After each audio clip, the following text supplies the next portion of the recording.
Hello ladies and gentlemen, this is Blue Maxima, and I'm here taking a look at Dragon Quest Heroes. I know this game's like a month old, and it's not really something I would usually cover, but considering the Dragon Quest Heroes 2 is actually coming out on Vita, but I figured I'd just give Dragon Quest Heroes 1 a look first, because I picked it up for 20 bucks on Amazon because they had some sort of price mistake, and well, I figured, why not? Might as well take a look at it. So, this is just remote play, obviously, 60 FPS, nice and smooth. We're just gonna take on this challenge here. Hopefully it'll load me straight into it, so I don't have to spend too much time pissing around on the airship, but... You know, games like this... Oh, no, we're right into it. Good for that. Alright, so, there we go. So, Dragon Quest Heroes is basically a Dynasty Warriors game. I mean, it's got a couple of differences, sure, like... You've got some stuff that you need to go and defend, obviously, in some places, but we're not really here to talk about the gameplay, because, you know, Dynasty Warriors is usually more than enough to sum up this sort of game. So, let's talk about the remote play. So, you've got all your controls in the usual places, like, you got square and triangle, your main attacks, X to jump, circle to coup de grace, which is the Musu attack, and you do all your monster summoning and control on the D-pad on the bottom left, and it's pretty easy to get to, not that big of a deal. The rest of the controls are mapped to... Top left is your character change button, which isn't bad.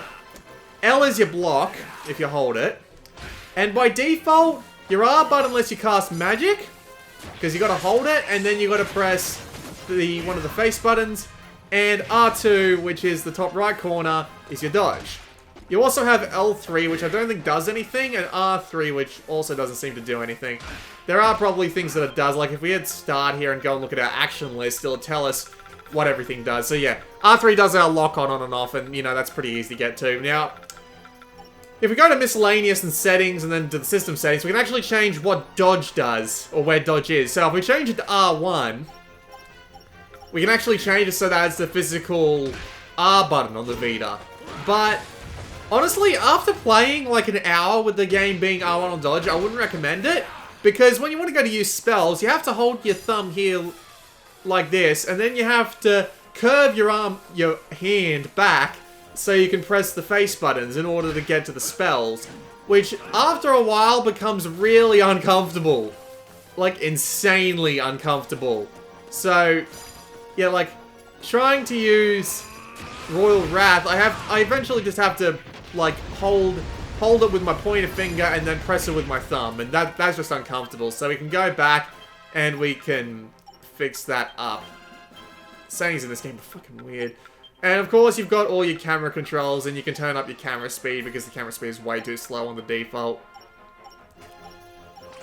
There's nothing else that really needs to be changed. I mean, like, you got the touchpad there, which brings up your map, and you know, these two down here, obviously. You can only lock on to the big monsters, and there's no big monsters at the moment, so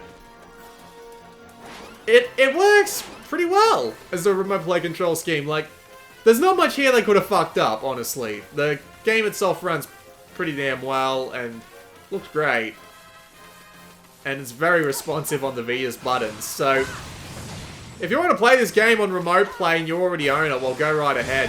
I was honestly expecting this game not to actually support remote play, because the game doesn't actually let you do things like sharing on the... like through the PlayStation Select button, and I just thought it wouldn't support remote play for that exact reason, but it does, which is actually quite nice, because that means I can thankfully play it over remote play, because good lord, I'm not going to be able to play this like sitting in front of my TV. It's just insane. But yeah, that was just a... Oh, is that a big slime? Is there a big monster there that I can lock onto? Just for the purpose of demonstration? Not by the looks of things, but that's actually a lot of monsters. You know what? Bugger it. Cold fishing.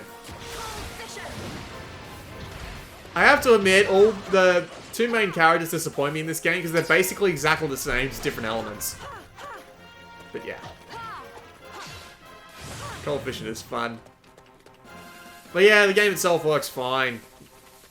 Just keep dodge as this, because it is pretty easy just to reach up there and press at the dodge. So The game itself is pretty damn playable on remote play. I don't have a problem with it in the slightest.